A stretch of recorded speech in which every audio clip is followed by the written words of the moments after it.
I solemnly swear or affirm that I will support the Constitution and laws of the United States of America, the Constitution and laws of the State of Ohio, and the laws and ordinances of the political subdivision to which I am appointed, and to the best of my ability will discharge the duties of this office. This is the oath sworn by every law enforcement officer here in the state of Ohio. And it's similar to the oath sworn by every law enforcement officer everywhere in the country.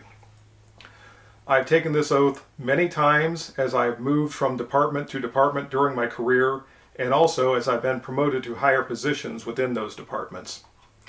The first time I took such an oath was as an 18-year-old enlistee in the United States Marine Corps. And an interesting thing that I've noticed each time that I've taken this oath, or an oath similar to this, is that they don't come with an expiration date. The oath that I swore as an 18-year-old, I believe, is still as valid today as it was the day that I recited those words. There is a slight difference in the oath taken by members of the military as opposed to the oath that's sworn by law enforcement officers here in Ohio.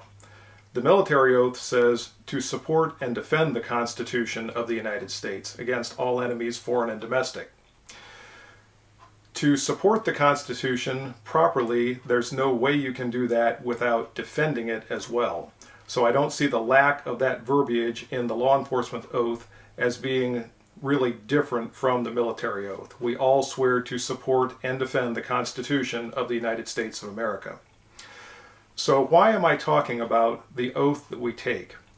It's because I would like to focus in on the very first few words of that oath, because they are virtually all the same. That I solemnly swear to support the Constitution of the United States of America. That is the entire Constitution, not just portions of it, to include the first 10 amendments, which of course we know as the Bill of Rights.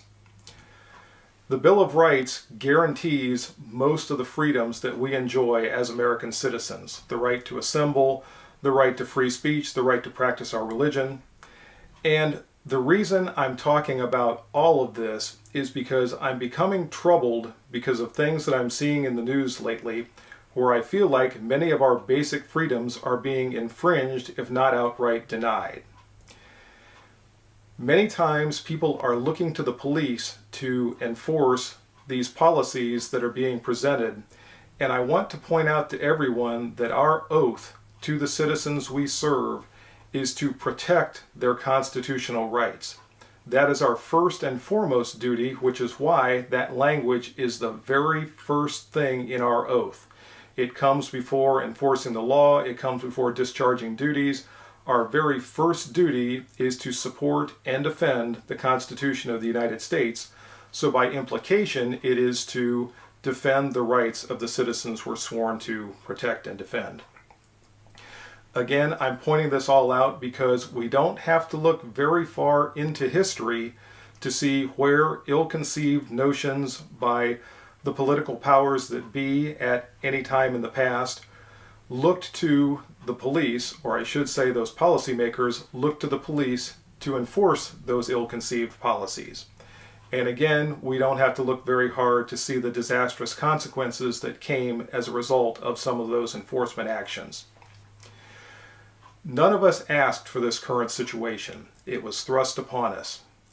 And I know there are times that we are out there and there's a question about how we should proceed with regard to a certain situation.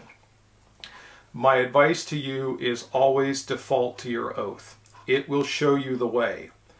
Your oath will guide you to defending and protecting the rights of your citizens, and there's really nothing anyone can say about defaulting to your oath. That is your responsibility, is your sworn duty as a police officer to defend the rights of the citizens in your community.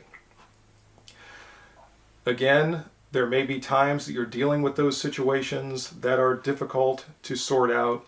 You may have dueling political interests that are trying to direct you one way or another, but my advice to you is always default to your oath, always support and defend the constitutional rights of the citizens you're sworn to protect. Thank you all, and may God bless you and keep you safe.